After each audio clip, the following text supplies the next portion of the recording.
रहीम अस्सलाम वालेकुम नादरीन, आप यूट्यूब चैनल देख रहे हैं। मैं इमरान खान हूँ। ये मैं वीलॉग शुरू करता हूँ नादरीन एक खातून है उनकी कहानी से, और ये बड़ी तकलीफ दे कहानी है। ये खातून है, इनको रेस्क्यू की कश्ती नहीं मिली। इन्होंने बड़ी कोशिश की कि इन्हें रेस्क्यू की कश्ती मिल जाए, और फिर ये खातून जो रिपोर्ट हुआ दुनिया न्यूज़ पे भी, और किस्मत खान साहब हैं इन्होंने भी इसको रिपोर्ट किया, दीगर वहाँ मुकामी सहाफ़ियों भी रिपोर्ट कर रहे हैं कि ये खातून जो है वो हिफाजती बंद की जानिब गई, और इन्होंने अपनी मदद आपके तहत कुछ जो ड्रम होते हैं, मैंने आपको बताया ना कि ड्रम के अंदर हवा भरी हुई होती है तो वो उस पर वो डूबता नहीं है, तो ड्रम के ऊपर लकड़ी की उन्होंने एक मसनूई कश्ती तैयार की, उसको बनाया, और फिर अपने बच्चों को लेकर वो निकली कि मैं सैलाबज़दा इलाकों से अपने बच्चों को निकाल के खुश्की पे ले जाऊँ जहाँ पे पानी भी अवेलेबल है। तो रास्ते में ये कश्ती टूट गई। मकामी अफराद ने बड़ी मुश्किलों से बच्चों को ज़िंदा निकाल लिया, लेकिन खातून की लाश मिली है। अब ये जो लगातार कश्तियाँ डूबने से अमवात होती जा रही हैं, इनकी तादाद भी दर्जनों में हो गई है। बहुत बड़ी तादाद में कश्तियाँ डूबी हैं, कश्तियाँ उलटी हैं, और ये वाक़यात तवातर के साथ बार बार हो रहे हैं। कई लोग जो ड्रमों के ऊपर कोशिश कर रहे थे अपने इलाकों से निकलने की, वो कहाँ तक पहुँचे कुछ पता नहीं है। कुछ लोगों का अभी समझ ही नहीं आ रही कि वो अपने घरों में हैं ना बंद पे हैं, वो बीच में कहीं डूब गए, कहाँ चले गए, कुछ लोग लापता हैं, और लगातार ऐसी चीज़ें रिपोर्ट हो रही हैं। एक बुजुर्ग शख्स जो है वो हाथ में पैसे लेकर खड़ा था बंद पे कि कोई कश्ती वाला मेरे साथ जाए और जाके मेरी बेटी को और मेरी फैमिली को ले आए, और वो रो रहा था। बहुत सारे लोगों को रोते हुए बिलखते हुए हमने देखा इन्हीं बंदों के ऊपर, इन्हीं घरों के अंदर। वो एक नौजवान अपनी छत पे चढ़ के वीडियो बना रहा था, नीचे उसने दिखाया उसके जानवर, वो कहता जी सूख गए मेरे जानवर, मरने वाले, हमारी जान कोई बचा ले, हम भूखे हैं, हमारे जानवर भी भूखे हैं। लोग बार बार कह रहे हैं जनूबी पंजाब में कि हमें भूख लगी है, हमें खाना नहीं मिल रहा, हमारी बहुत बुरी हालत है। और ये टिकटॉकनियाँ जो है ये अपनी वीडियोज़ बनाते हैं, डब्बों के ऊपर अपनी फ़ोटोज़ लगाते हैं, ये बताते हैं जी हम खाना खिला रहे हैं। ये चंद लोग जो इन्हें बाहर बैठा कर दिखाए जाते हैं, एक सेट लगाया जाता है जैसे ड्रामा का सेट होता है, वहाँ पे इन्हें बुला के थोड़ी सी गहमा गहमी करके बाद में ये लोग क्लैपिंग करके एक दूसरे को शाबाश देते हैं। वज़ीर आज़म शाबाश दे रहा जी मेरी भतीजी बहुत अच्छा काम कर रही है सैलाब में, वो भतीजी कहती है मेरे चाचे से अच्छा कोई नहीं है। ये एक दूसरे की तारीफ़ें करते हैं, और फिर ये सारे मिलकर आर्मी चीफ की तारीफ़ें करते हैं, और ये इसी तरह अपना निज़ाम चला रहे हैं जूते पॉलिश कर करके। हालात ये हैं कि इन्होंने एक ब्रीफिंग दी हुकूमत को, और वहाँ पर ब्रीफिंग देने वाले अफसरान क्या बता रहे हैं एक कश्ती के बारे में। कश्ती सैलाब की वजह से नहीं डूबी, ये ज़्यादा वज़न की वजह से डूबी है। भाई सवाल ये पैदा होता है कि कश्ती सड़क पे जा रही थी जो सैलाब की वजह से नहीं डूबी, सैलाब का पानी है ना जिसमें डूबी है। अगर सैलाब ना आता तो लोग कश्ती में बैठते ही ना, लोग अपने घर में रहते। तो ये आपको मानना पड़ेगा कि सैलाब आया और उसके बाद लोग निकलना चाहते हैं, आपके पास वसाइल नहीं है, तैयारी नहीं है। अब लोगों ने तो निकलना है, वो तो भूखे नहीं मर सकते, वो आपकी कश्ती का इंतजार करें क्या 2 हफ्ते तक 3 हफ्ते तक कि आप आएंगे उन्हें निकालने के लिए। उनके बच्चे भूखे हैं, वो बाहर निकलते हैं, बाद औक़ात कश्तियों में ज़्यादा लोग सवार हो जाते हैं तो हादसा भी हो जाता है। ये आपकी जिम्मेदारी थी कि आप 3 बातों का ख्याल रखते हैं। नंबर 1, आबादियाँ नहीं डूबनी चाहिए थी। जिन ताकतवर लोगों की ज़मीनों को और जागीरों को बचाया गया है ना, मोहम्मद वाला बंद नहीं तोड़ा गया, शेरशाह बंद नहीं तोड़ा गया, ये नहीं तोड़े जा रहे बंद। वजह क्या है कि कोई नाम भी ना लेके बहुत ताकतवर लोग हैं जिनकी ज़मीनें महफूज रखनी है, और ये बातें पाकिस्तान में ज़ुबान आम है। ताकतवर लोगों की ज़मीनें बचाने के लिए गरीबों की बस्तियाँ डबो दी, लाखों लोगों को पानी के अंदर महसूर कर दिया। अब उन्हें निकालने की कैपेसिटी नहीं है, और वहां से पानी का कोई आउटफ्लो भी नहीं है कि वो पानी जहां पे गया है कोई आगे ऐसा रास्ता हो जहां से पानी निकल के वापस दरिया में चला जाए, वो भी नहीं है। कोई स्टडी नहीं थी। पहली गलती तो यह है कि गलत जगह पे पानी इन्होंने भेजा। नंबर 2, पहले लोगों को नहीं निकाला। नंबर 3, बाद में इनकी कैपेसिटी नहीं है। ये बजाय इसके कि लोगों को रेस्क्यू करते, इन्होंने लोगों की मजबूरियों का मजाक उड़ाया। वहां बैठ के इन्होंने बंद के ऊपर तालियां बजाई हैं, ये इन्होंने काम किया। लोग दरख्तों के ऊपर चढ़े हुए हैं, वीडियोज आ रही हैं, लोग खंभों के ऊपर चढ़े हुए हैं, वीडियोज आ रही हैं। और पाकिस्तान के मीडिया को, न्यूज़ रूम को बाकायदा मना किया गया। मेरे बहुत सारे मीडिया में दोस्त हैं, सारी ज़िंदगी यही कारोबार किया मैंने, यही काम किया मैंने, इन्हीं चैनल्स के अंदर काम करके मैं तनख्वाह लेता रहा हूँ। इन्हीं के साथ मैंने अपनी ज़िंदगी की 2 दहाइयाँ गुजार दी हैं। 20 साल थोड़े नहीं होते। तो मुझे मेरे साथी फ़ोन करके बताते हैं कि यार इतनी सख्ती तो कभी भी नहीं थी खान साहब। क्या मतलब है? मुझे हम खबर नहीं दे सकते। कोई बंदा मर गया उसकी लाश नहीं दिखा सकते, बता नहीं सकते। कोई बच्चा पानी में डूब के मर गया हम बता नहीं सकते। जो हालात हैं वो हम सामने ला नहीं सकते। न्यूज़ रूम को सख्ती से मना किया गया। डरे हुए सारे कि एस्टेब्लिशमेंट नाराज़ हो जाएगी कि अगर हालात बुरे दिखाए, हालात बद से बदतरीन है वहाँ पे, लेकिन अगर आपने ये हालात बद दिखाए या बुरे दिखाए तो आपको निशान इबरत बनाया जाएगा, आप नौकरी से हाथ धो बैठेंगे, आपका चैनल बंद कर देंगे। इस तरह का खौफ फैलाया गया न्यूज़ चैनल्स में, और अभी तक उनको अलाउ नहीं है। लोग दरख्तों पर, खंभों पर चढ़े हुए हैं, खंभों के ऊपर तारों के साथ लोग ऊपर चढ़ के बैठे हुए हैं। बिजली तो है नहीं, वहां से चढ़ के लोग, और चढ़ने का मकसद क्या है? सिर्फ यह है कि ऊपर से हम दिखाई देंगे, हाथ हिलाएंगे, कश्ती वाला कोई जा रहा होगा उसको अपने इलाके की तरफ मोड़ेंगे, उसको पैसा वैसा देंगे, वहां से निकलेंगे, और तो कोई रीज़न समझ नहीं आता ना। तो ये इन्होंने हालात लोगों के पैदा कर दिए, लेकिन तालियां बजा रहे हैं। नाज़रीन, ये सैलाब की सूरत हाल हम आपके साथ डिस्कस करते रहेंगे। चीज़ें मैं आपको बताऊंगा। महंगाई बहुत बड़ी है सैलाब आने के बाद, और लगातार महंगाई में इजाफा हो रहा है, और इससे कम होने के इम्कानात भी नहीं है, क्योंकि IMF का एक वफद फिर आ रहा है पाकिस्तान टारगेट्स पूरे करने में नाकाम रहा है। सिर्फ पाकिस्तान ने एक ही टारगेट किया है कि पाकिस्तान की एस्टेब्लिशमेंट ने डोनाल्ड ट्रंप के जूते पॉलिश करके उसको राजी कर लिया है, और एक बड़ी सतही किस्म की बहुत ही कमज़ोर सी अमरीकी कंपनी के साथ मादनियात का मुआहदा भी कर लिया है, ताकि अमेरिकन खुश रहे, राजी रहे, और हमें कोई IMF का या दुनिया का ऐसा दबाव ना आए जिससे हम ना निकल सकें। लिहाजा इन्होंने सिर्फ इतना ही काम किया है। तो अब टारगेट पूरे करने के लिए पाकिस्तान में महंगाई मजीद बढ़ेगी। ये महंगाई का तूफान थमने वाला नहीं है, इसमें इजाफा हो रहा है, जो आने वाले वक्त में मजीद बढ़ सकता है। IMF का भी मजीद दबाव आने वाला है कि पैसा इकट्ठा करो, और पाकिस्तान की जो सरकार की तवज्जो है वो कहीं और है। सलाहियत उनके अंदर है नहीं, सलाहियत का फुकदान है, ना वो आवाम को बचा सके, ना वो महंगाई को रोक सकते हैं। अब इमरान खान साहब के हवाले से एक इंपॉर्टेंट खबर है, मैं ये आप तक पहुंचा देता हूं।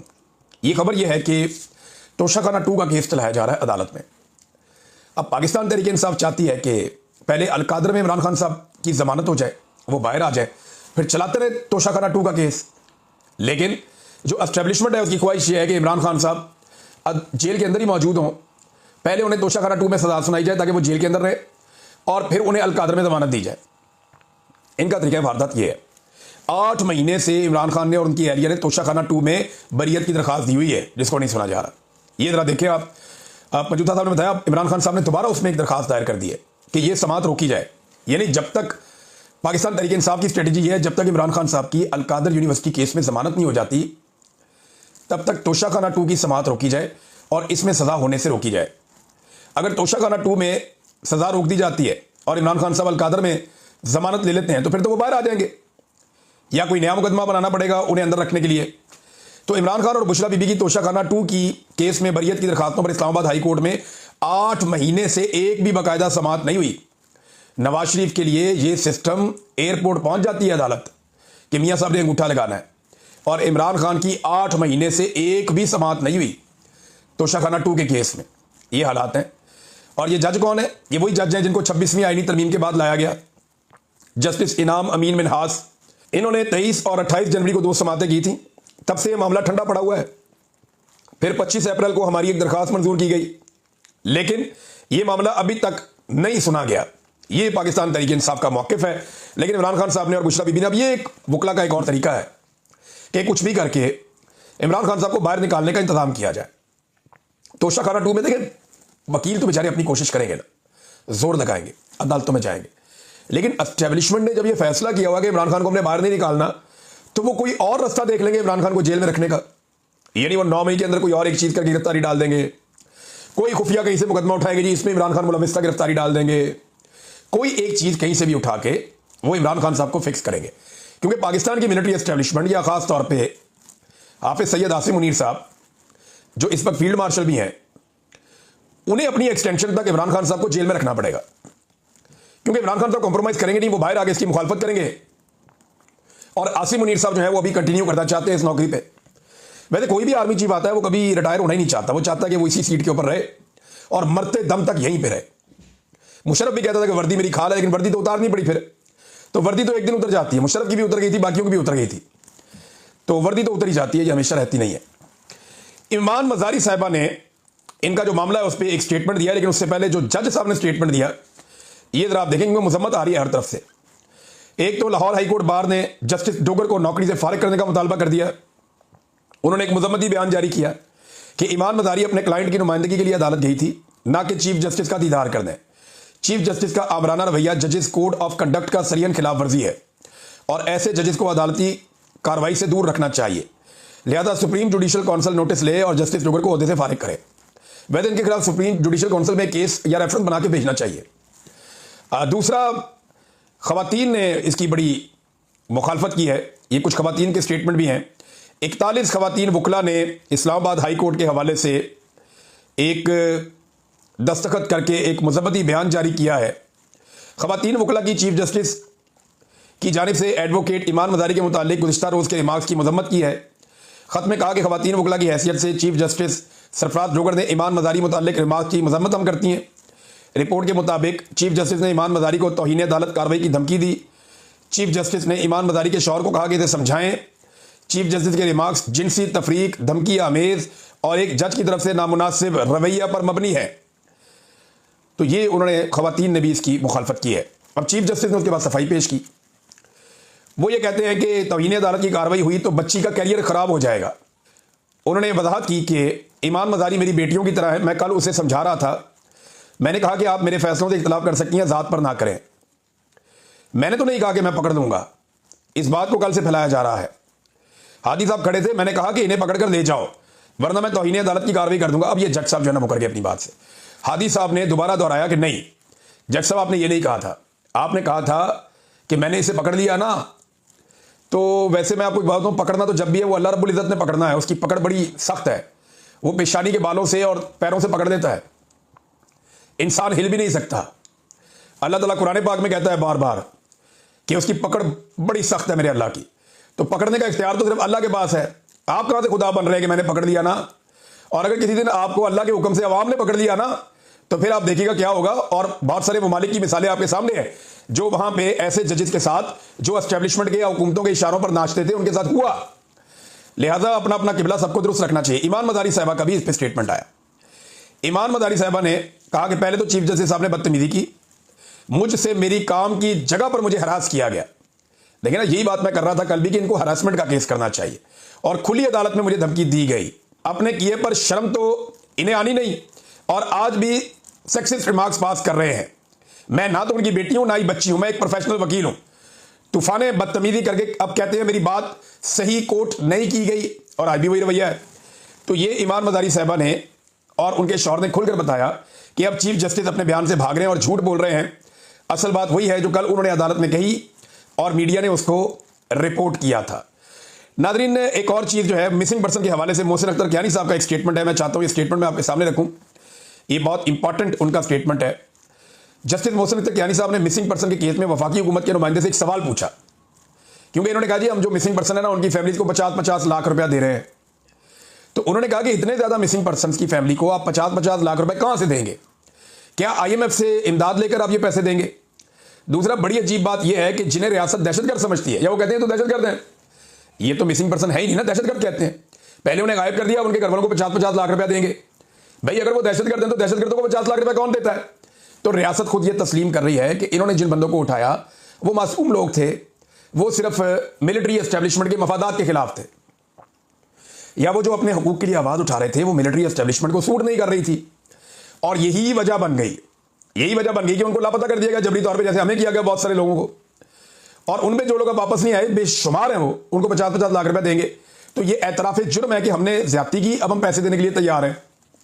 तो जज साहब ने नुकता उठाया कि वो तो आप दहशतगर्द उन्हें कहते थे। एक और स्टेटमेंट है नाज़रीन हुकूमत का, ये स्टेटमेंट आप देखें, बंदा सर पकड़ के बैठ जाए कि इनका दिमाग काम करता है या नहीं करता। हुकूमत अपने बयान में और ब्रीफिंग में कहती है कि 10,000 स्कूल बंद होने से अरबों रुपए सालाना की बचत होगी। अस्पताल भी बंद कर दो, वासा भी बंद कर दो, बाकी तमाम महकमे भी बंद कर दो। स्कूल तो ऑलरेडी आप कह रहे हैं कि बंद करने से पैसे बचेंगे, तो बचा लो सारे पैसे। फलाई रियासत क्या होती है? फलाई रियासत पैसे नहीं बचाती, वो इंसानों की तरक्की के ऊपर और उनकी फलाह के ऊपर पैसे खर्च करती है। लेकिन ये कारोबारी लोग हैं ना, ये पैसे बचाने के फार्मूले इस्तेमाल कर रहे हैं। भाई आप ऐवान सदर का बजट कम कर दें, पैसे बचा लें। वजीर आजम के स्विमिंग पूल पे इतना पैसा लगा दिया, वो पैसे आप बचा लेते। जो बैरून मुल्क ट्रैवल आप करते हैं, आप नॉर्मल किस्म के होटलों में ठहरें या जाके सफारत खानों में ठहरें और नॉर्मल जहाज़ों के अंदर पब्लिक के साथ सफ़र करें, तो पैसे बच जाएंगे। भाई पैसे बचाने के मैं आपको 1001 तरीके बता सकता हूं। आप लोग जो ब्यूरोक्रेसी को महंगी गाड़ियां देते हैं, उनकी बजाय सस्ती गाड़ियां दें, पैसे बच जाएंगे। आप अपने प्रोटोकॉल जो है उनको कम कर दें, पैसे बच जाएंगे। आप एक एटमी ताकत हैं, आप अपना दिफाई बजट कम कर दें, पैसे बच जाएंगे। तो पैसे सिर्फ इन्होंने स्कूलों से बचाने हैं, क्योंकि तालीम जो है ना वो इनके रास्ते की सबसे बड़ी रुकावट है। जो शख्स तालीम हासिल कर लेता है वो सवाल उठाना शुरू कर देता है, तालीम से शऊर आता है और शऊर इनके सामने खड़ा हो जाता है। लिहाजा एस्टेब्लिशमेंट को और हुकूमत को तालीम याफ्ता लोग तो बिल्कुल पसंद नहीं है जो आगे से सवाल करें और जवाब मांगें, लेकिन सवाल तो होंगे। नाज़रीन, पाकिस्तान तहरीक इंसाफ ने करारदाद पेश की है। ये करारदाद मैं आपके सामने रखता हूँ, बड़ी इंटरेस्टिंग है और ये इमरान खान साहब के विजन के मुताबिक है। ये पाकिस्तान तहरीक इंसाफ खैबर पख्तूनख्वा है। इस करारदाद से ना एक दो चीज़ें साबित हो रही हैं जो एक दो दिन से एक्टिविटीज हो रही हैं कि अली अमीन गंडापुर किसी और तरफ है और खैबर पख्तूनख्वा की पाकिस्तान तहरीक इंसाफ किसी और तरफ है। ये दोनों अलग अलग हैं। गंडापुर साहब कहते हैं कोई ऑपरेशन नहीं हो रहा, तहरीक इंसाफ करारदाद पेश करती है कि ऑपरेशन बंद किया जाए, दोनों अलग अलग हैं। गंडापुर कहते हैं कालाबाग डैम पे बात करो, और पीटीआई कहती है नहीं जी कालाबाग डैम पे बात ना करो, ये कोई टाइम नहीं है बात करने का इसके ऊपर। गंडापुर कालाबाग डैम की बात करता है, पीटीआई मुख्तलिफ बात करती है, ये अलग अलग है। फिर मादनियात के ऊपर गंडापुर का मौक़िफ़ अलग आता है, खैबर पख्तूनख्वा की पाकिस्तान तहरीक इंसाफ का मौक़िफ़ अलग आता है। तो यहाँ पे ये एक स्टेटमेंट जारी किया पाकिस्तान तहरीक इंसाफ खैबर पख्तूनख्वा ने, और इनमें जो पूरा एक तजाद है गंडापुर के पॉलिसीज़ में और पाकिस्तान तहरीक इंसाफ खैबर पख्तूनख्वा में। लेकिन अगर मैं ये आपको कहूँ कि इन दोनों में से कौन करीब है इमरान खान साहब के नज़रिए के और उनकी सोच के, तो गंडापुर साहब इमरान खान साहब के नज़रिए और उनकी सोच से ऐसा लगता है बहुत दूर जा रहे हैं। इमरान खान साहब ड्रोन पे FIR की बात करते हैं, कुछ नहीं होता। इमरान खान साहब ऑपरेशन रुकवाने की बात करते हैं, कुछ नहीं होता। अली अमीन गंडापुर को कहते हैं मेरे लिए मुलाकात के लिए आओ, कुछ नहीं होता। वो कहते हैं अफगानिस्तान बात करने जाओ, कहते हैं जी पासपोर्ट ही नहीं है। जो वो कहते हैं जी अडियाला जेल आओ, वो मिर्जा अफरीदी के फॉर्म पे पहुंच जाते हैं, सबको लेके अडियाला जेल का रास्ता उन्हें नहीं मिलता। वो कहते हैं डी चौक चले जाओ, वो 2 दफ़ा जाता है, दोनों दफ़ा डी चौक नहीं जाता। तो गंडापुर की और इमरान खान की सोच में बहुत फ़र्क